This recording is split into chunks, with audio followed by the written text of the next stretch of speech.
Dan kata Imam Al-Ghazali rahimahullahu ta'ala, apa kata Imam Al-Ghazali? Yuhkiya an Ibnu Umar radhiyallahu anhuma wa kana man zahada as-sahabata wa kana man zuhada as-sahabata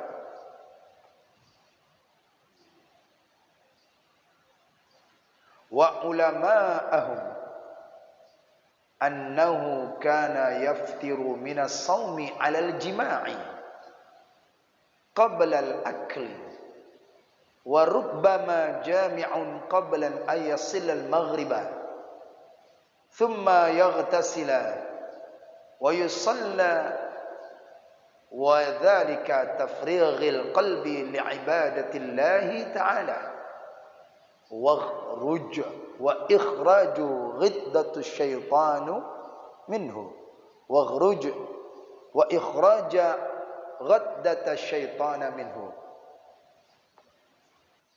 Perhatikan Pak ya. Nah, ini perhatikan. Apa kata Imam Al-Ghazali? Saya ulang lagi teksnya.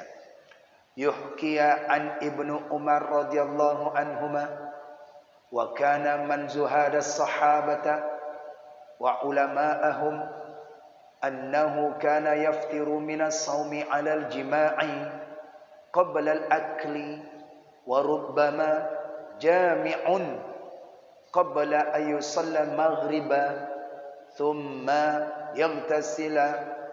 yaghtasilu wa yusalla wa dhalika litafrighil qalbi li'ibadati Allahi ta'ala wa ikhraju ghuddata syaitana minhu. Artinya apa? Kata Imam Al-Ghazali. Ini mungkin enggak menurut kita apa ya? Apa ada orang seperti ini? Ya, lihat aja, pasti disebutkan dalam kitab pasti ada.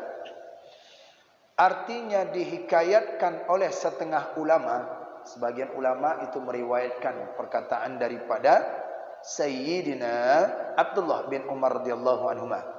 Ada riwayat daripada setengah ulama akan perkataan Sayyidina Abdullah bin Umar bin Khattab, anak beliau, Sayyidina Umar bin Khattab. Apa katanya? Dan adalah ia daripada zuhad sahabat Nabi sallallahu alaihi wasallam. Itu anak Sayyidina Umar bin Khattab, Ibnu Umar dikenal di namanya. Beliau adalah orang yang zuhad. Makna zuhad itu apa? Zuhud. Sahabat Nabi yang zuhud itu Ibnu Umar. Sahabat Nabi yang zuhud, yang meninggalkan perkara-perkara dunia, itu zuhud namanya. Tarkud dunya di ajlihi, itu makna zuhud. Makna zuhud adalah tarkud dunya min ajlihi, artinya meninggalkan dunia karenanya. Siapa itu? Sahabat Nabi, namanya Ibnu Umar. Dan daripada ulama mereka itu, ulama berkata sebagian, apa katanya? Bahwasannya adalah ia siapa nih? Ibnu Umar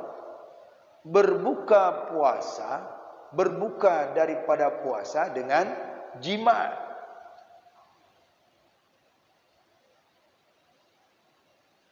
Kapan itu? Dahulu daripada memakan makanan. Sebelum buka puasa, makan bakwan, minum air putih, dia buka puasa dengan jima. Padahal orangnya ahli zuhud. Tidak, keinginan dunia itu tak ada sama dia. Tapi ketika buka puasa, tapi dengan cara jima. Jadi kalau ada orang yang melakukan demikian, berarti dia mengikuti Ibnu Umar. Berarti dia orangnya zuhud itu. Dia orangnya zuhud. Tapi ntar dulu, ini kita cerita hikayat dulu. Tapi kalau cerita tentang fikih itu lain lagi. Sekarang hukum, ini sekarang cerita ini. Dan daripada ulama mereka itu bahwasannya adalah ia Ibnu Umar itu tadi berbuka daripada puasa dengan jima dahulu daripada memakan makanan.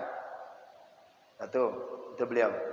Dan terkadang menjimai ia akan istrinya dahulu daripada sembahyang maghrib. Sebelum maghrib sempat-sempatnya dia menjimai akan istrinya. Menjimai berarti orang lain buka puasa berapa menit? 10 menit buka puasa. Buka puasa makan makanan kurma, makan bakwan, makan kue, agar-agar, teh, minum semua, cendol dan sebagainya. Dia buka puasanya itu sebelum maghrib, sebelum salat maghrib. Nah, terus ngapain? Kemudian maka ia mandi junub. Kemudian dia mandi junub. Kemudian ngapain lagi dia? Dan sembahyang ia, tentu sembahyang maghrib. Kemudian daripadanya itu, kemudian setelah salat maksudnya. Dan adalah ia demikian itu. Dan adalah demikian itu karena menselesaikan hati bagi berbuat ibadah akan Allah Ta'ala. Berarti tujuannya itu untuk mentenangkan hatinya dalam beribadah. Karena itu syahwat. Nah, kelanjutan ini gimana? Dan mengeluarkan akan penggawa syaitan daripadanya. Penggawa itu apa? Tentara-tentara syaitan. Dan mengeluarkan tentara alat-alat syaitan, pegawai-pegawai syaitan daripadanya Ibnu Umar.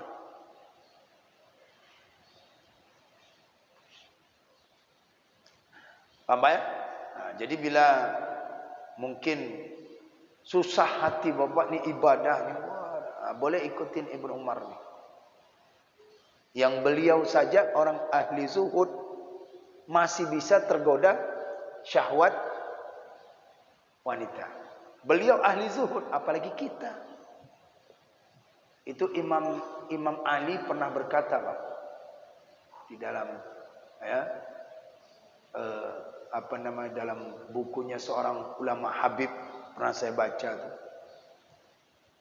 Apa katanya?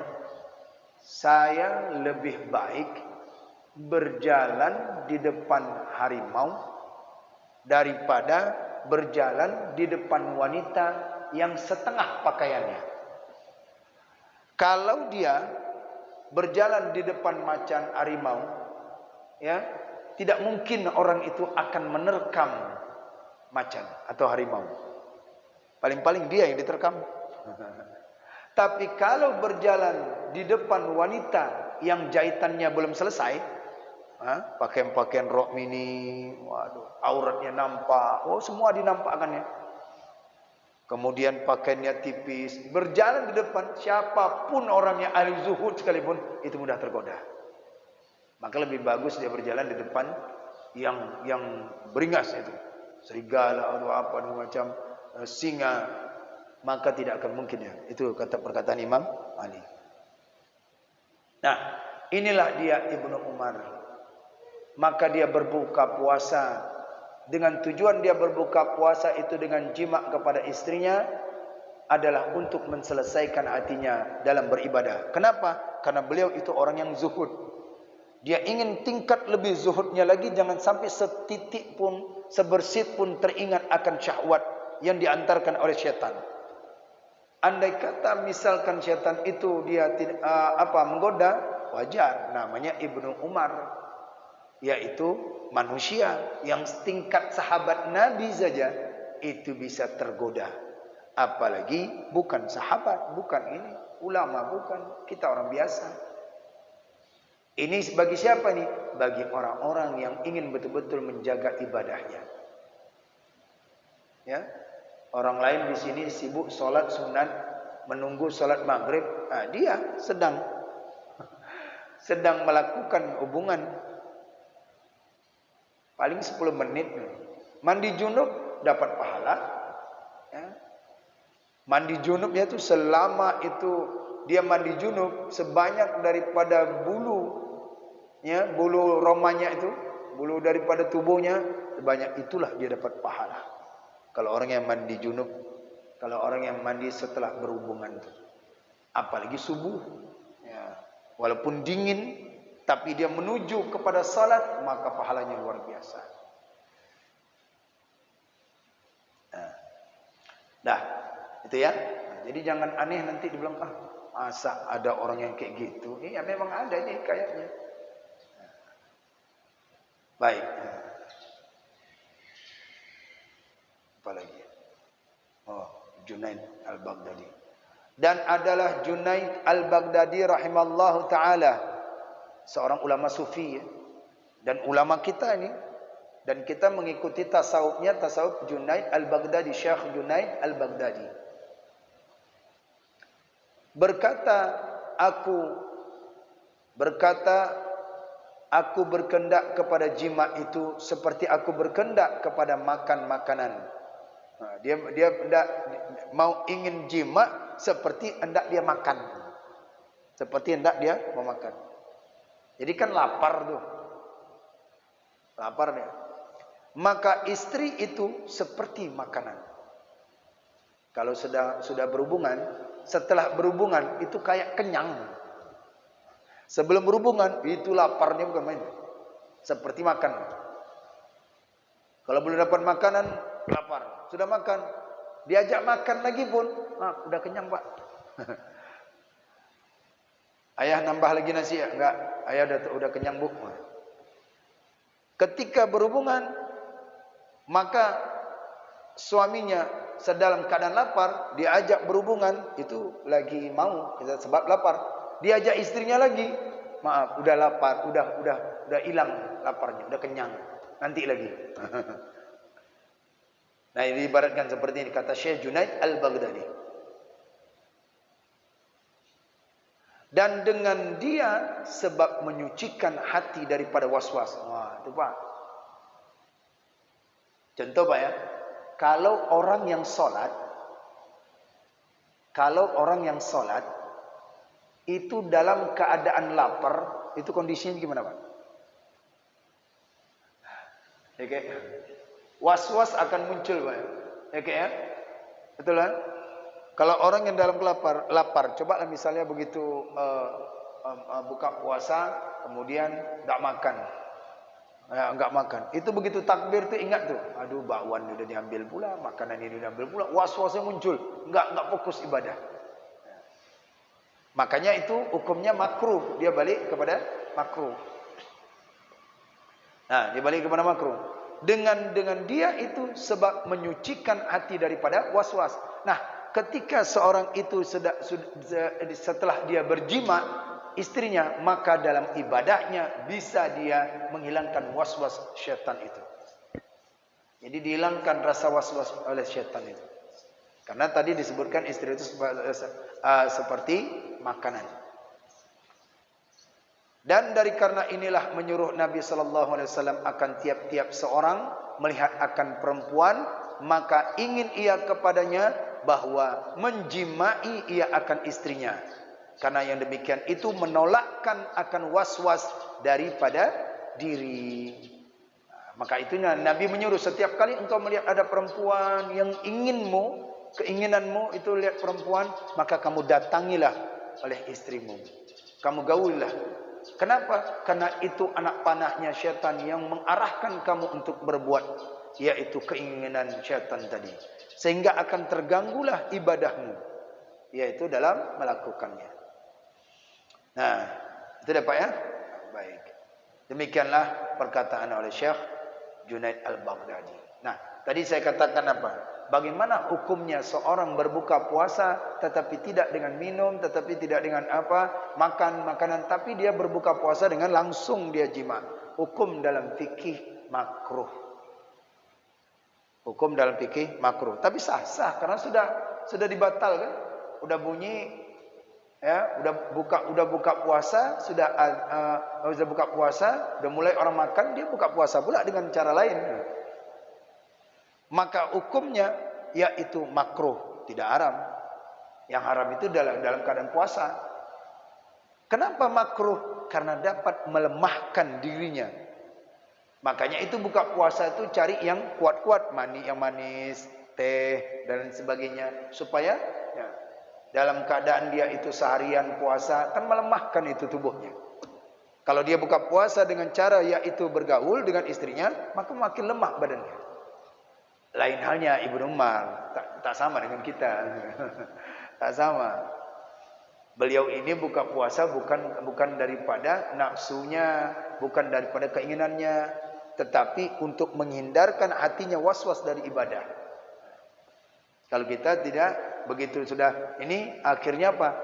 Tertinggal salat maghrib, kelelapan, malas mandinya lagi, karena tingkat amalannya berbeda.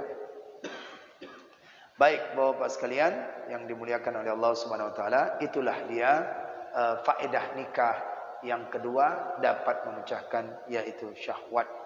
Nah, kalau Syekh Imad dalam tafsir beliau, faedah nikah itu beliau bagikan ada 3, di sini 5. Yang pertama kata Syekh Imad yaitu menghasilkan anak. Yang kedua memecahkan syahwat. Yang ketiga mentenangkan batin.